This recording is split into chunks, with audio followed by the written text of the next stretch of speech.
Alright, so my book talks on They Both Die at the End by Adam Silvera.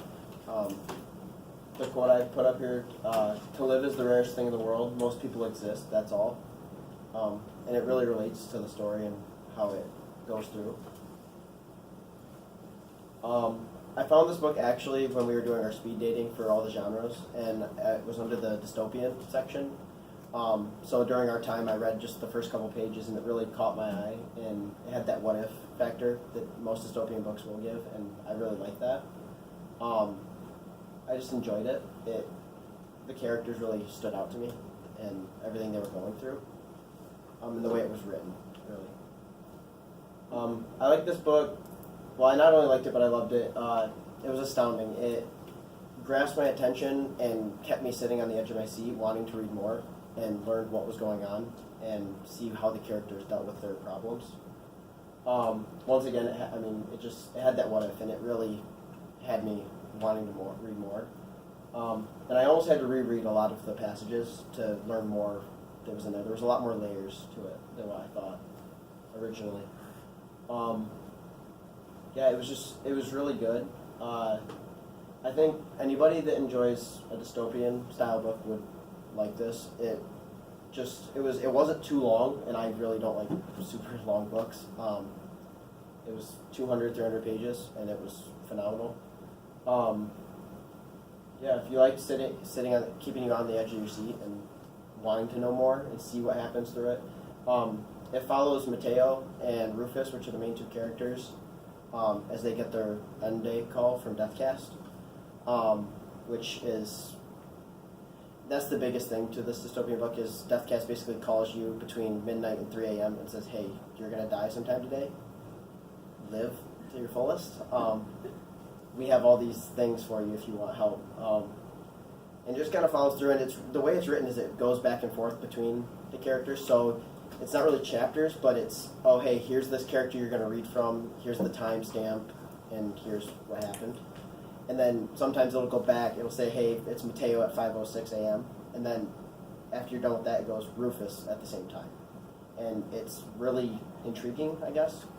But it also tosses in different characters. Like, they'll meet somebody, and then 2 chapters later, you'll see that person and give one little section of what they're thinking.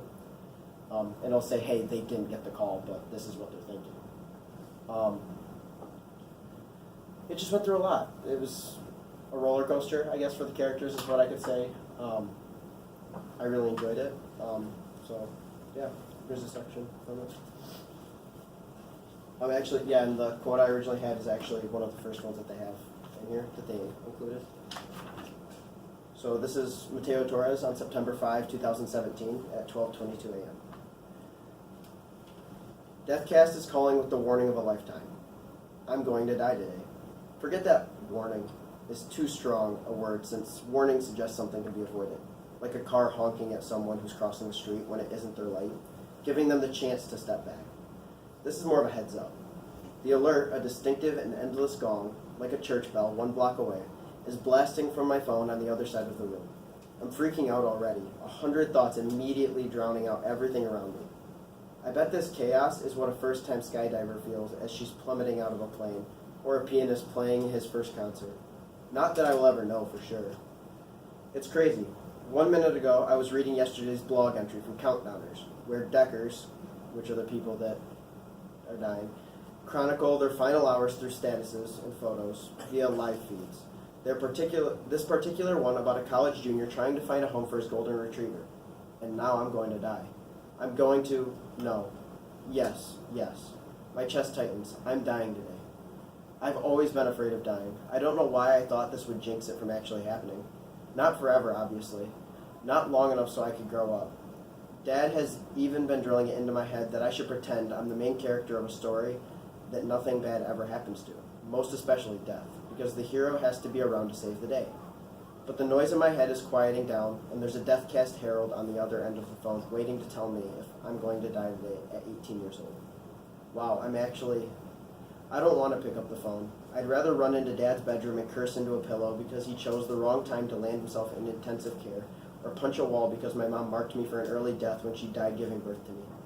The phone rings for what's got to be the 30th time, and I can't avoid it any more than I can't avoid what's going down sometime today. I slide my laptop off my crossed legs and get up from my bed, swaying to the side, feeling really faint. I'm like a zombie moving toward my desk, slow and walking dead. The caller ID reads Deathcast, of course.